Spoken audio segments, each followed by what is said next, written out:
Muy buenas noches, les damos la bienvenida a otro domingo, noche en vivo aquí en La Letra Chica. Maite Sarasola. Jorge Temponi, ¿cómo andás? Bien, ¿y vos? Bien, y hoy arrancamos hablando de trabajo y salario, porque mientras el PBI de nuestro país crece, hay 140.000 personas desempleadas y, escucha esto, 600.000 personas que ganan de menos de 25.000 pesos por mes. Conversaremos sobre este tema con Milton Castellanos y también con Alejandra Pico, del Instituto Cuesta Duarte. Segundo tema, el gobierno actual, como ustedes saben, suspendió la reglamentación de la Ley de Servicios de Comunicación Audiovisual que había firmado el presidente Lacalle Pou un par de semanas antes de terminar su mandato. Bueno, ¿qué implica esta suspensión y qué se puede hacer en un futuro con respecto a la reglamentación y a la ley? Y en el último bloque, porque no somos menos, vamos a tomar como puntapié la serie Adolescencia de Netflix para hablar sobre varias cosas. Por ejemplo, qué rol cumplen las redes sociales con los jóvenes, qué pasa también en el vínculo que tienen con sus padres y qué es esto de los incels, de lo que tanto se está hablando últimamente. Empieza La Letra Chica. El Instituto Cuesta Duarte asegura que el mercado laboral uruguayo continúa mostrando una alta proporción de trabajadores con remuneraciones sumergidas. El informe muestra que en 2023 se registraron unos 548.000 ocupados con ingresos inferiores a 25.000 pesos líquidos al mes. Además, dentro de su universo hay cerca de 169.000 trabajadores que no alcanzan ni siquiera los 15.000 pesos mensuales, muy por debajo del salario mínimo nacional, que actualmente es de 19.364 pesos. ¿Quién puede pagar el alquiler? ¿Quién puede pagar la factura? ¿Quién puede afrontar el inicio de clase? ¿Quién puede sostener continuamente así, día tras día, el plato de comida? Uruguay tiene uno de los costos de vida más altos en la región. ¿Y para qué alcanza este salario mínimo? La canasta básica alimentaria en Uruguay ronda los $130, que multiplicado por 3 personas son 390. Estimando $1 por pasaje para 3 personas durante un mes serían $164. Se acaba el presupuesto y aún no hemos pagado la renta, que en promedio en Montevideo es de 18.849 pesos, que son unos $499. O la energía, que en promedio le cuesta unos $60 a un hogar en Uruguay. No es caro el Uruguay, para todo lo que tenemos de cosas lindas y buenas, no es caro. Los sueldos son pocos. Un tema muy relevante en la formación de precios, que es un tema súper discutible, que son los salarios, ¿no? Donde las inercias pasadas se trasladan hacia adelante de manera automática y sobre lo cual también en un escenario de menor inflación tenemos que trabajar.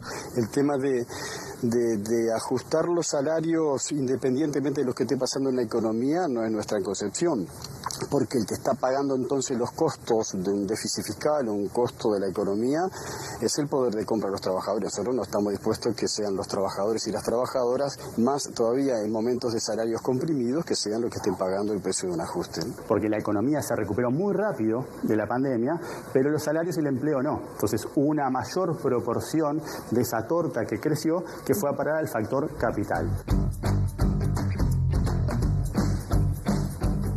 Y rápidamente, antes de entrar en tema, les recordamos que nos pueden escribir por WhatsApp al 092-374-089, 092-374-089, opiniones, preguntas, los vamos a estar leyendo, gracias. Bien, empezaremos hablando de salario, pobreza y desigualdad, y a tales efectos recibimos a Milton Castellanos, director del Instituto Cuesta Duarte, y a Alejandra Pico, economista del mismo instituto. Gracias por venir, buenas noches. Bienvenidos. No, un gusto. Noches. Un gusto estar acá con ustedes en este canal de todos los uruguayos, de todos los montevideanos. Y bueno, charlemos, para lo que entonces ustedes digan. Bueno, lo mencionábamos un poco al principio, ¿no? Porque según un relevamiento justamente del Instituto Cuesta Duarte, hay un universo cercano a los 600.000 uruguayos ocupados que en 2023 percibieron remuneraciones inferiores a 25.000 pesos líquidos al mes. Esto por 40 horas de trabajo semanal. Arranquemos por este dato antes de movernos a otros temas. ¿Cómo se puede explicar esta situación? ¿Y qué pasa si ponemos la comparación en 2019? ¿Cómo se estaba en ese momento también? Bien, en realidad nosotros el dato de salarios sumergidos es una publicación, un dato que venimos siguiendo desde hace bastante tiempo. No hay un umbral como puede haber para determinar la línea de pobreza que diga lo que es un salario sumergido. Es un dato que nosotros armamos en función de lo que intuitivamente parece razonable percibir como mínimo, ¿sí?, por una jornada laboral de 40 horas semanales. Y bueno, la última foto que tenemos es la de 2023, los datos de 2024 todavía no están como para poder procesar la información, y lo que veíamos en este periodo, más allá de las dificultades que puede haber en la comparación por cambios metodológicos del INE, es que había habido un incremento en la cantidad de trabajadores que percibían menos de 25.000 pesos líquidos al mes. Dentro de ese universo de unos 550.000 encontramos trabajadores asalariados, pero también trabajadores por cuenta propia, trabajadores informales, ¿sí? Hay una contribución especial de algunos sectores de actividad que tienen ingresos relativamente bajos, y bueno, es un problema un poco estructural de nuestra economía que se arrastra desde hace bastante tiempo, pero que en realidad se fue agravando por lo menos hasta 2023. Es esperable que en 2024 los datos sean un poquito mejores, pero en ese periodo, por varios años de caída del salario real, del poder de compra del salario, y en particular porque varios sectores de salarios relativamente bajos se vieron afectados en este periodo, no todos los salarios cayeron ni recuperaron de la misma manera, bueno, hizo que ese bolsón de trabajadores con ingresos sumergidos creciera en ese periodo. ¿Y cuáles son esos sectores que tienen menos salario, digamos? A mí me gustaría, para que la audiencia lo comprenda un poco mejor. Si yo en una condición, es decir, el trabajo tiene tres grandes lineamientos: el salario, la calidad del empleo y las condiciones de trabajo. Yo diría que el gran problema que hemos tenido, el deterioro más grande en estos años, quizás no ha sido tanto en los salarios medios, ha sido en el deterioro del trabajo. Se ha perdido trabajo de calidad, y lo que ha abundado y lo que abunda hoy es trabajo de escasa calidad. Entonces hace que... ¿En qué se mide la calidad? Se mide en las condiciones de trabajo, en la capacitación, en la formación, si es un trabajo precario, si es un trabajo que necesitas incorporar conocimiento, formación, es decir, la calidad del empleo. Entonces Uruguay, el mayor problema que tiene hoy por hoy es el deterioro de su fuente de trabajo, de su trabajo. Todos trabajos precarios, trabajo de servicio, es decir, hemos perdido trabajo tecnológico en las industrias, hemos perdido, es decir, de capacitación, y tenemos algunos agujeros negros en el punto de vista del empleo, y que deteriora el salario, la frontera, la informalidad, el trabajo en negro, que nosotros le decimos en forma común. Es decir, si yo tomo, por ejemplo, no ha habido un problema en un trabajador medio de una empresa del Estado, de una empresa líder, como puede ser cualquiera de las transnacionales.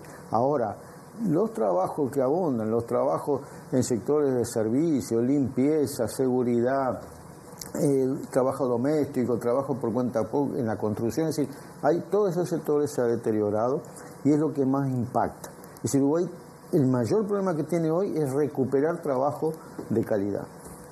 ¿Qué herramientas puede haber para esto? Tanto para la recuperación salarial de estos sueldos sumergidos o ingresos sumergidos, como para mejorar la calidad.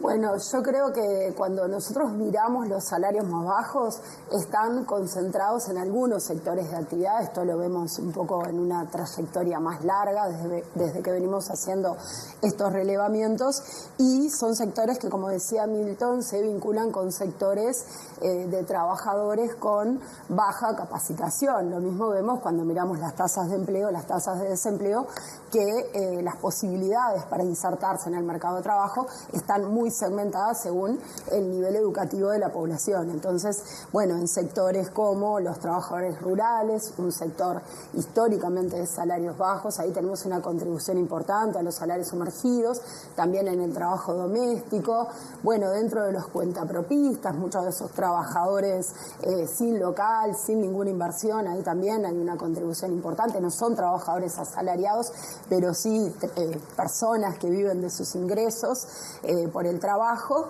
y también vemos una contribución importante de un sector que parecería que es un sector bastante pujante además en la economía, como ha sido el comercio y los servicios, que bueno, que dan cuenta tienen un peso importante en el empleo y también contribuyen de manera importante a los salarios más bajos. Y como decía Milton, los ingresos por el trabajo son uno de los factores que hacen a la calidad del empleo. El registro, no registro a la seguridad social, es otro, y que también está muy cruzado por salarios bajos, en general los trabajadores no registrados, que de vuelta están concentrados también en algunas regiones del país, se dan más entre los más jóvenes, y en algunos sectores son más propensos también a tener, entre otras características, peores ingresos por el trabajo. ¿Sí? Entonces, en general, los problemas de inserción en el empleo que se vinculan con los problemas de formación, en muchos sectores son sectores poco productivos, y entonces pagan ingresos bajos, bueno, todo eso hace que tengamos problemas que se vinculan entre ellos de calidad del empleo importantes. Y en ese sentido... Te doy dos ejemplos. Cuando nosotros analizamos todos los trabajadores 25.000 pesistas, los sumergidos, la mitad, más o menos, son trabajadores informales, no están en la formalidad. Entonces, cuando a mí nos hablan, por ejemplo, decir, el impulso al emprendedurismo, que está bien, hay que desarrollar el emprendedurismo, pero en el emprendedurismo se esconde un trabajo precario enorme. Entonces, todo lo que dicen, vamos al emprendedurismo, tenés que generar ese problema. Entonces, ese es un dato. Después tenés el dato de la informalidad. Nosotros teníamos un dato de la informalidad que estaba en el 21-22%, es decir, 1 de cada 5 uruguayos era informal. Eso ha crecido. Estamos en el 24-25%.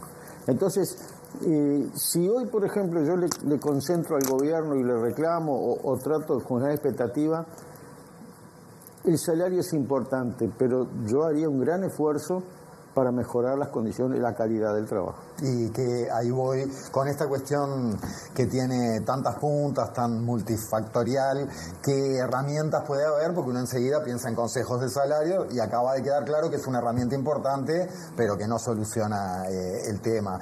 ¿Qué otras cosas hay que cambiar? ¿Dónde hay que apuntalar? ¿Qué se puede hacer? Bueno, no es sencillo. Claro. Es decir, Uruguay mejorar el trabajo implica, primero, mayores niveles de inversión. Es decir, Uruguay necesita que sus industrias, sus empresas tengan mayor inversión, que venga inversión, esa preocupación que tiene Odone de mayor inversión, cosa que coincidimos.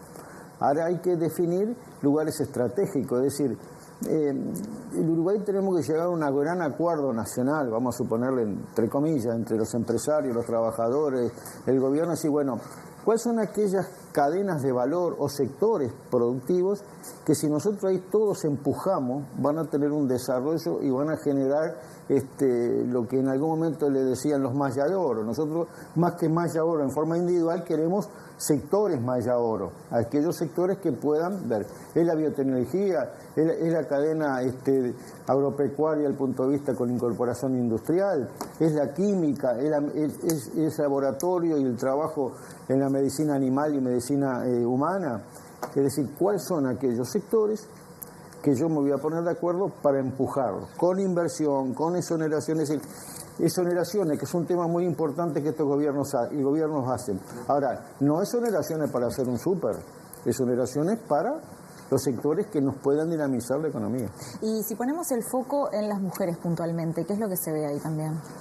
Bueno, lo que se ve en el caso de las mujeres es que atender la situación de empleo y de nivel de ingresos y de precariedad en el empleo, porque muchas veces se vincula mucho, y en particular en el interior, donde los problemas de empleo entre las mujeres son más grandes que en Montevideo, con las posibilidades de cuidados que tienen esas mujeres, que les cuesta insertarse al mercado de trabajo y tener una trayectoria continua. ¿Sí? Muchas veces tienen hijos, salen del mercado de trabajo, les cuesta más. Entonces, en muchos casos es necesario coordinar esas políticas, las políticas de cuidados con las políticas de formación, que muchas veces las mujeres tienen niveles de formación, en particular las que se terminan insertando en algunos sectores de actividad, como el servicio doméstico, por ejemplo, ¿sí? Tienen problemas de que no llegan a la formación requerida, y después después les cuesta insertarse en el mercado de trabajo. Entonces, me parece importante que las políticas de consejos de salario son relevantes, como decía Milton, pero hay que tener en cuenta que abarcan solamente a los trabajadores formales, los problemas de empleo, de que esas mujeres puedan ingresar y sostenerse en el mercado de trabajo, y las políticas de formalización, que no son sencillas, pero en la medida en que la informalidad está medianamente en algunos sectores de actividad, en algunas regiones, creo que hay todavía un margen para las inspecciones laborales para avanzar en eso, y también obviamente apuntalar a aquellos emprendimientos o aquellos sectores que solamente subsisten porque pagan salarios bajos o se mueven en la informalidad, y si no dejarían de existir. Entonces, como decían hoy, no es sencillo, y me parece que eso requiere políticas también, no solo miradas al mercado de trabajo, sino también políticas productivas, ¿sí? Muy bien, ya la vamos a seguir, pero antes vamos con Jorge. A ver, ¿con quién nos llevas? Sí, vamos a salir del estudio porque absolutamente relacionado con la calidad del trabajo, relacionada, está la calidad de la seguridad social. A tales efectos nos contactamos con nuestra compañera Abril Mederos en el móvil. Abril, buenas noches, ¿cómo estás? Buenas noches, Jorge, Maite, un saludo para ustedes también. Sí, para hablar de todo esto ya estamos en presencia de la nueva presidenta del Banco de Previsión Social, Jimena Pardo. Jimena, gracias por estos minutos. Si querés, para comenzar, contarnos un poco sobre cómo se va a dar esta gestión, cuáles son las perspectivas para esta próxima administración. Hola, buenas noches. Bueno, en realidad nosotros asumimos recién hace una semana, pero ya veníamos trabajando con los otros 3 compañeros que somos los directores políticos designados desde hace 2 meses. Y básicamente son 2 líneas de trabajo. El BPS es un organismo súper potente con mucha capacidad de llegar a la gente y a todo el país. Pero tenemos desafíos como inmediatos de corto plazo, algunos si quieren ahora se los podemos comentar, que tienen que ver con la necesidad de tramitar la extensión de un plazo por decreto ante el Ministerio de Trabajo, y otros desafíos más para todo el periodo que tienen que ver con mejorar mucho la atención a las personas, a los usuarios, y en particular lo que nosotros llamamos como que humanizar el BPS, es decir, que toda persona que haga un trámite en el BPS tenga una respuesta en un tiempo razonable y en un lenguaje entendible y empático, ¿no? O sea, yo de repente te puedo decir, bueno, su trámite de jubilación por incapacidad ha sido denegado porque usted no llegó al baremo. La gente en general esas cosas no tiene por qué manejarlas, es como un lenguaje inentendible, y la idea es simplificar las comunicaciones también y que las personas por lo menos logren entender lo que se les está comunicando. Sobre eso el Instituto tiene cosas que ha trabajado, o sea que no se parte de cero. Pero bueno, la idea es básicamente trabajar en estas 2 líneas. Respecto a la de más largo aliento, hay un desafío importante porque en este periodo pasado se cambió el modelo de atención, se dividió la atención básicamente en 2 áreas, una que tiene que ver con funcionarios que son los que reciben el trámite de corte, una tarea de corte más administrativa y más como estándar de recepción de formularios, y otra tanda de funcionarios que están como en otra área, que son los que hacen la resolución técnica del trámite, no los que estudian el expediente, manejan más la normativa y hacen las resoluciones. En realidad este modelo ha provocado desde el 2021 un atraso en los expedientes, en el número de expedientes que ha ido creciendo sistemáticamente, en las 2 áreas que tienen que ver con prestaciones, en una más que se duplicaron el número de expedientes y en la otra casi se duplicaron. Entonces, bueno, este es un modelo que tiene cosas buenas, pero que está sujeto a revisión y que estamos tratando de ver a ver cuáles son los cambios que necesita. Porque básicamente lo que permitió este modelo permite a las personas que se agenden rápidamente para ser atendidas, pero trasladó el embudo al estudio del expediente. Entonces tú te agendas rápido, pero después tu expediente demora muchísimo más que antes. Y bueno, obviamente lo que estamos encontrando es una cantidad de personas con muchísima necesidad y demandas de resolución de sus trámites o de dónde consultan, desde la cosa más sencilla que te puedas imaginar hasta lo más complejo, ¿no? Entonces, bueno, ahí hay un desafío importante que vamos a tratar de encaminar en este primer año, a ver si por lo menos se puede empezar ya para el año que viene a ver algún resultado. Justamente en toda esta tarea se viene también dentro de poco tiempo este espacio para iniciar el diálogo social. Quería consultarle cuál va a ser el rol del Banco de Previsión Social en esa materia y por dónde van a estar los focos en materia de seguridad social y concretamente del BPS. Bueno, obviamente el gobierno se propuso hacer un diálogo social, lo que ya estaba comprometido. Pero este diálogo social que va a coordinar, salió recientemente un decreto, la coordinación está a cargo de la OPP, que es el ámbito que va a coordinar la interinstitucionalidad, y además va a llamar al plenario y a todos los agentes que van a participar allí, que va a ser súper amplio. Entonces, básicamente se creó la Comisión Sectorial de Protección y Seguridad Social, que está coordinada por la OPP, que tiene un comité ejecutivo y un plenario. El BPS forma parte de ese comité ejecutivo, pero esta comisión sectorial no es la única tarea que tiene la organización del diálogo. Esta comisión va a funcionar a lo largo de los 5 años con distintos temas. Uno de sus primeros cometidos es la organización del diálogo social. Y básicamente, ¿cómo se integra el BPS allí en ese proceso? Aportando lo que siempre ha hecho, que es todo el conocimiento y todo su gran bagaje en lo que es la administración de seguridad social en Uruguay y todo el apoyo de los equipos técnicos funcionales, que son sumamente importantes para la realización de todos los estudios que hay que hacer, y obviamente para la etapa posterior en todo lo que tiene que ver con la implementación de los cambios que eventualmente se puedan acordar y que se promuevan después por vía legislativa. Una cosa que ha dicho el gobierno es que este diálogo social trasciende lo que es la discusión sobre la reforma que hizo la administración anterior. Ahora, de todas maneras, el diálogo social fue una iniciativa a raíz de esa reforma y de sectores como el PIT-CNT que reclamaban una derogación y cambios normativos de esa ley. Entonces, le consulto qué reivindicaciones va a llevar el BPS o qué sugerencias en torno a los puntos de esa reforma, sobre todo lo que respecta a la edad mínima jubilatoria. En realidad el BPS, recordemos, es un organismo colegiado que tiene 4 directores políticos, que los 4 directores políticos que acabamos de asumir, obviamente fuimos designados por el gobierno, y 3 representantes sociales de los trabajadores, de los jubilados y pensionistas y de los empresarios. Los representantes sociales tienen su propio lugar en ese diálogo social, se van a integrar directamente al diálogo social, no hay por qué pasar por el BPS, digamos, para su participación. Entonces, los 4 directores políticos obviamente formamos y fuimos designados por el gobierno y nos vamos a integrar a ese diálogo, como te dije, a través del comité ejecutivo y aportando todo lo que pueda aportar el BPS como capacidad de análisis. Y respecto a los puntos que están comprometidos, claramente el gobierno tiene en su programa tratar una cantidad de puntos, no solo la edad, sino el tema de acceso a las prestaciones, unipersonales, etcétera, todos los temas que ya todos conocemos, pero también se ha definido, y eso está en el decreto de creación de la comisión, que el diálogo no abarca solo jubilaciones y pensiones, sino que va a abarcar todo lo que es la matriz de protección social a lo largo del ciclo de vida de las personas. Entonces incorpora también cuidados e infancia. Entonces, en este esquema, lo que sí me toca decirte es qué cambios específicos se van a hacer. Lo que está comprometido para hacer es lo que dicen el programa de gobierno y las bases para el diálogo. ¿Cómo se va a hacer ese cambio? Es algo que no vamos a poder contestar ahora, ninguna de las personas que estamos encargadas por el gobierno de participar allí, porque justamente si uno llama un diálogo es para escuchar. Entonces, la idea es escuchar las demandas en aquellos ámbitos donde se logren los mayores acuerdos, que no es sí o no cambiar la edad, porque la edad se va a cambiar, sino es cómo se cambia la edad.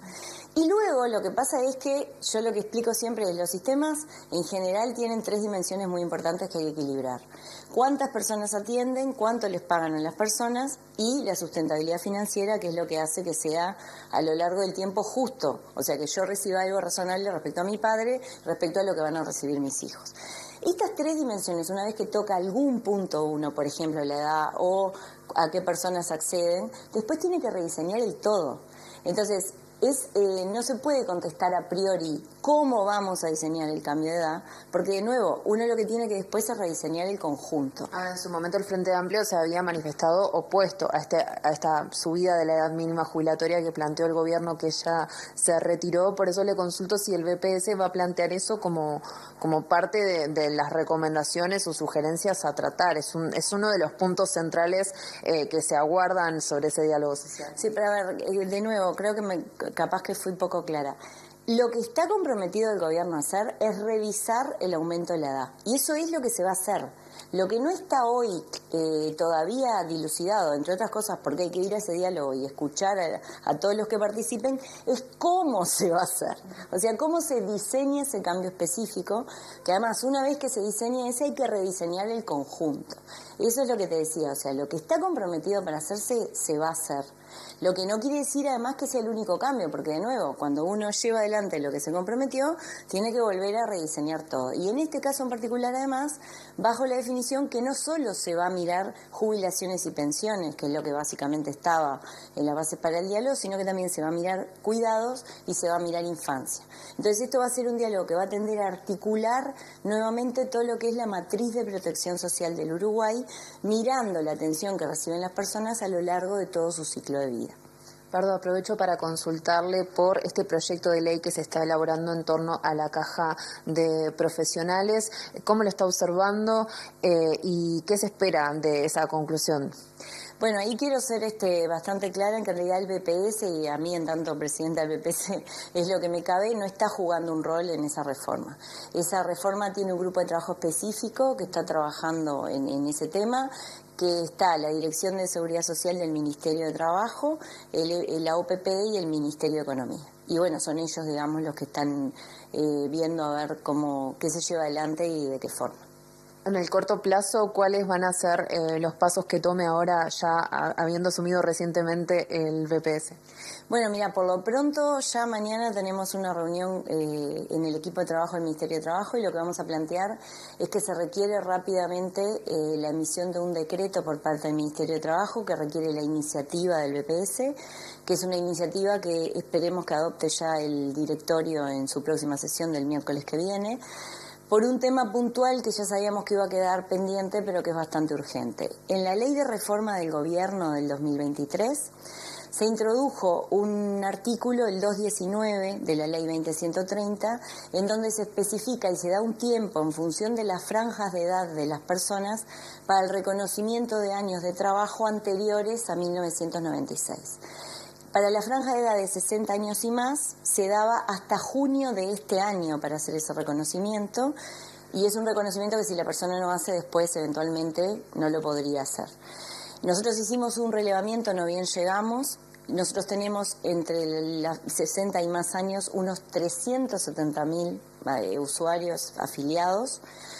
Los que son principalmente como que foco inicial serían unos 42.000, que son los que todavía tienen actividad registrada con el instituto, pero bueno, obviamente no son los únicos. Entonces, por un tema operativo, no es viable ni comunicarse con ellos ni atenderlos razonablemente en el plazo que nos queda de acá a junio. Y la propia ley prevé el mecanismo por el cual uno, mediante la iniciativa del BPS, pueda solicitar al Ministerio de Trabajo, cosa que ya está coordinada y el Ministerio está de acuerdo, la emisión de que por decreto se prorrogue este plazo, y lo que vamos a pedir es un año más de plazo para las personas de esta franja de 60 años y más, que bueno, ya aprovecho y lo comunico porque era un tema sobre el que estábamos recibiendo bastantes consultas. ¿Quedaría vigente a partir de mañana este decreto? No, nosotros recién vamos a tomar la resolución de la iniciativa de solicitar el decreto en la sesión del miércoles que viene en el BPS, en el directorio, y después de eso tramitaremos formalmente lo que es la emisión del decreto. Lo que sí ya está coordinado, el Ministerio de Trabajo está al tanto y está de acuerdo con que es necesaria esta iniciativa. Perfecto. Muchísimas gracias. Bueno, ahí teníamos la palabra de Jimena Pardo, presidenta del Banco de Previsión Social. Volvemos a estudios. Gracias, Abril. Nos reencontramos en la próxima. Y la verdad es hermoso tener acá dos integrantes del Cuesta Duarte para hablar a propósito, un rato, a propósito de esto, de este diálogo y a propósito del futuro de la seguridad social, porque este gobierno, al hacer la reforma, habló muchísimo de las cuentas, ¿no? De la sostenibilidad del sistema, de que no dan los números, de que con el tiempo esto se desmorona, ¿Cómo lo ven ustedes y qué creen que pueden aportar los trabajadores organizados a este diálogo como los puntos más importantes? Qué bueno. Suavecita la pregunta, sí, Diego, para ir llevando la noche. Sí. A ver, el mayor problema en la seguridad social siempre es la sostenibilidad. Es decir, de dónde yo saco los recursos para que la misma pueda ser sostenible. Nosotros tenemos una reforma de la seguridad social realizada en la administración pasada que en ningún momento tocó el tema de la forma de la financiación. Es decir, se le incorpora a los trabajadores sobre sus hombros, sobre el peso de mayores años de trabajo, de que los promedios para jubilarte sean mayores. Es decir, en una situación de mejorar la sostenibilidad de la seguridad social, la administración pasada hace un mecanismo que solamente paga el precio de esa adecuación los trabajadores. Cuando nosotros se presentó la ley decíamos que bueno, que si efectivamente la seguridad social tenía problemas de sostenibilidad, estaba bien, estaba bueno, que ese costo o ese sacrificio tenía que ser con otros actores también sociales, no solo con los trabajadores.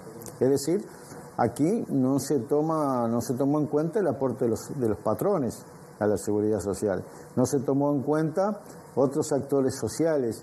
Es decir, nosotros el mayor problema que vemos es muy difícil hacer un proceso de desarrollo de una mejora sin tocar el tema de la forma de financiación. Nosotros, el PCNT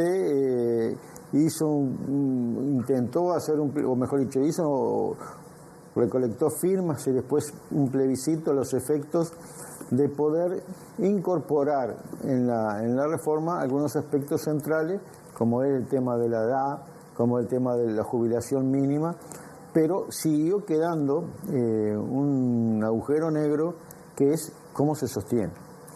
Nuestra participación en el diálogo de la seguridad social, entre los temas que ya habíamos planteado, está efectivamente la necesidad de revisar, es decir, la forma de financiamiento.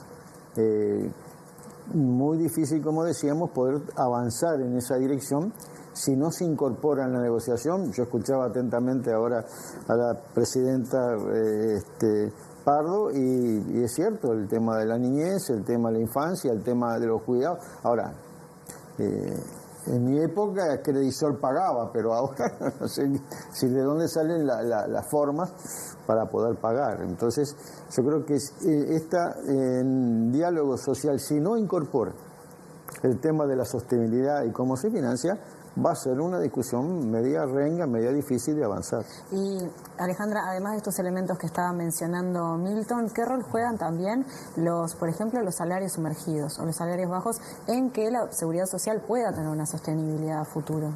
Bueno, yo creo que en realidad es muy bueno que haya un diálogo por la seguridad social y que no estemos discutiendo únicamente en torno a las jubilaciones y a los componentes en torno al autofinanciamiento que hacen los trabajadores y que ese sea la única variable que se puede tocar. Creo que es importante no solo para incorporar colectivos como la infancia o personas que no tienen otra fuente de ingresos, sino que me parece que Uruguay tiene un sistema de seguridad social que es bastante bueno con las personas que son trabajadores formales, más allá de que, tenemos problemas de sostenibilidad de eso. Pero además hay un problema de todos los que no perciben ninguna prestación y quedan por fuera. Muchos de esos 25.000 pesistas, porque son trabajadores no registrados a la seguridad social, o bien porque son asalariados en negro, informales, o porque son cuentapropias. Y dentro de los cuentapropistas, las unipersonales, algo que Jimena mencionaba, hay una cantidad importante de trabajadores que no realizan aportes. Entonces, no realizan aportes y tampoco perciben ninguna prestación. Entonces, me parece muy buena esa mirada de cómo incorporamos a todos los colectivos, cómo generamos incentivos, pero también saber que si incorporamos a cada vez más colectivos, eso va a tener un mayor costo y es necesario abrir las fuentes de financiamiento, no solo para que esto sea sostenible, sino porque tenemos que pensar que las fuentes de financiamiento también fueron pensadas para momentos en que el trabajo era distinto y hoy capaz que estamos caminando hacia nuevas formas de trabajo, hacia sustitución en muchos sectores de ingresos altos de trabajadores por máquinas, donde bueno, ahí se deja de aportar porque ya no hay un puesto de trabajo. Entonces también tenemos que ver si el sistema de aportes, además, como está pensado, además de ser injusto en algunos sectores que históricamente pagan menos, como el sector rural, el sector patronal rural, si además no tenemos que revisarlo de cara a los cambios en las modalidades de empleo y de contratación que se están dando. Entonces me parece que es un buen momento para abrir todo el tema y no concentrarlo en esos puntos en los que se dio en la administración pasada. Y teniendo en cuenta también que los desafíos a nivel demográfico no son únicos de Uruguay, ¿no? ¿Qué caminos han tomado otros países, por ejemplo, para lidiar con estos problemas? Que se pueda decir, bueno, quizás podemos mirar acá o tomar esta idea. ¿Tiene que ver con esto que ustedes estaban planteando, por ejemplo? Sí, yo creo que, bueno, que nosotros, igual que otros países, muchos países han tomado el camino de extender los años de trabajo, es cierto. Yo no creo que más que si está bien o mal extender los años de trabajo, creo que lo más claro que tenemos desde el movimiento sindical es que está mal extenderlo al barrer, cambiar las reglas de juego a medio camino. Eso es algo que se ha adoptado en varios países. Uruguay tiene el tema, creo que tiene varios temas. Tiene el tema del envejecimiento de la población, tiene también el tema de la informalidad, ese 20%, 1 de cada 5 ocupados que no aporta a la seguridad social, es un trabajador y en algunos casos también un empresario que nos estamos perdiendo sus aportes. Tiene el tema de que los aportes no son homogéneos y también hay que revisarlos y hay que ver si esos son los únicos colectivos para aportar, si no hay otros y si también esas son las tasas adecuadas. Entonces me parece que, bueno, ante un problema de financiamiento, claramente hay que ver cómo se está financiando y cómo eso puede cambiar para que haya más ingresos a la seguridad social, ingresos monetarios, pero para que también esos se ajusten de manera real a los cambios que se están dando en el mercado de trabajo.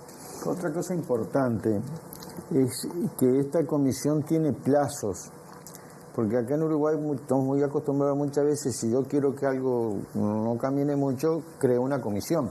Entonces la comisión después me va dando vueltas, además una comisión de esta característica, donde voy a ver toda la seguridad social desde que nace hasta que muere, se imaginan que todo lo que significa incorporar ahí adentro. Además hay que tener en cuenta que la seguridad social en este país, a diferencia de muchos, es muy amplia y es muy avanzada. Es decir, la pandemia, por ejemplo, nosotros la pasamos como la pasamos porque teníamos una malla social que anda a esperar en Estados Unidos, por ejemplo. Ahí quedás en la calle. Y Uruguay tiene una malla social que tiene que ver los seguros de paro, que tiene que ver la asistencia. Es decir, Uruguay tiene una malla muy importante que ahora es cierto. Es decir, tiene que cambiar su sostenibilidad. No aguanta hoy con estos recursos. Hay que, bueno, yo desde chico, si quiero aumentar los beneficios, quiero mantenerlos, tengo que ver los recursos como un tema central y que esta comisión tenga un plazo hasta el año que viene, hasta mitad de año, es un paso importante, porque si no yo me temo que temas tan importantes, si además se tiene que solucionar en los primeros años de gobierno, ¿tú te imaginas que este tema no puede estar en el cuarto año de un gobierno? Es decir, tiene que hacer cuando la escoba está nueva y barre bien. Después cuando sea los últimos años más difícil. ¿Tienen alguna noción, algún cálculo de cómo afecta la población migrante en todo esto? No, nosotros no tenemos seguimiento ni datos sobre el peso que puedan tener la población migrante en el mercado de trabajo. Es un tema que se está empezando a abordar, en la medida en que también es un tema que está creciendo en notoriedad, pero hasta el momento verdaderamente no tenemos el seguimiento de esos datos. No que parezca mentira, es recién vamos a tener una fuente de datos de los inmigrantes ahora como es con la encuesta, como es con el censo que se realizó, que lo incorporó. Antes tú ibas y querías buscar datos Acá hubo una inmigración muy grande, vino, pero no tenemos mucho perfil. También hay mucha inmigración de tránsito, es decir, su objetivo no es quedarse en Uruguay, es decir, claro, el objetivo mayor es Estados Unidos, pero es un tema que nosotros lo tenemos ahora como una preocupación. Porque hay que ver ahí, perdón, pero también cómo se vincula la informalidad. Bueno, claro. Digo, históricamente claro. las personas migrantes en cualquier lugar al que llegan, bueno, trabajo negro. Pero es increíble, en Colonia hay una empresa china que tiene en situaciones tremendamente precarias trabajando trabajadores chinos que trajeron para eso. Claro. Los cubanos que tenían en las haciendas ahí en Canelones, las quintas de Canelones recolectando fruta en situaciones horribles, es decir, el tema de migrante, bueno, ni que hablar en la frontera, ¿no? Les voy a pedir para variar brevedad para un tema complejo, ya hacia el cierre de la charla. Decía Castellano, estamos de acuerdo con la visión del nuevo equipo económico de que se precisa más inversión. Bueno, también el nuevo equipo económico, su titular, Gabriel Odone, habló de desindexar el salario. Brevemente, ¿qué quiere decir esto y cuál es la postura de ustedes? Y habría que preguntarle a él qué quiere decir con desindexar. Porque puede querer decir distintas cosas. Puede decir muchas cosas. Si yo, por ejemplo, hoy, yo tengo un salario desindexado actualmente. Es decir, yo tengo 1 año, 2 años, el salario desindexado. A los 2 años agarro una tablita y miro si tengo que hacer alguna mínima corrección. Pero durante 2 años mi salario no siguió el régimen de la inflación, fueron dando ajustes salariales prepactados. Entonces, por lo tanto, nosotros hoy tenemos niveles de desindexación.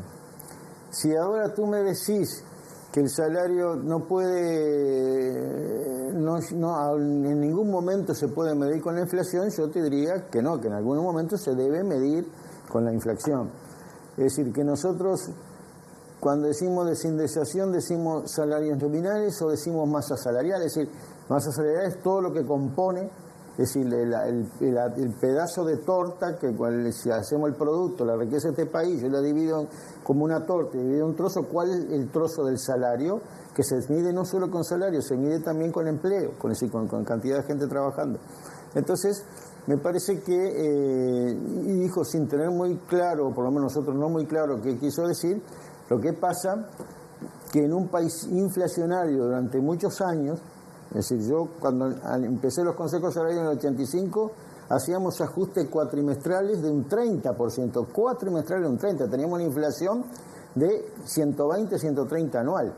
Entonces, para el uruguayo, hablar de no tener en cuenta la inflación es impensable. Claro, nunca tuvimos una inflación como ahora de un 3, un 4%, un 5% anual. Entonces, hay que verlo. Nosotros estamos dispuestos ahora a discutir salario, vamos a ir a una ronda a discutir salario, no solo de los privados, también hay, en este momento va a haber negociación salarial no solo de los privados, va a haber de los públicos, va a haber es decir, va a estar unos meses movidos entre el salario, presupuesto, y bueno, tenemos la expectativa que con un nuevo gobierno que tiene una trayectoria anterior importante, además por primera vez, después de 25 años tenemos un presidente hincha Peñarol, también eso es importante. Nico, ¿algo más sobre esto, sobre salario? No, comparto, creo que es un tema muy sensible para el movimiento sindical. Cuando hablamos de desindexar, tengo idea que el ministro no se refería únicamente al salario, pero cuando hablamos de desindexar salarios, hablamos de desvincular los ajustes salariales de la evolución de los precios para los trabajadores. Es lo que nos permite saber, cuando se firma un acuerdo de Consejo de Salarios, si va a seguir como mínimo o no la evolución de los precios al consumo. Nos permite saber qué es lo que va a pasar con nuestro poder de compra.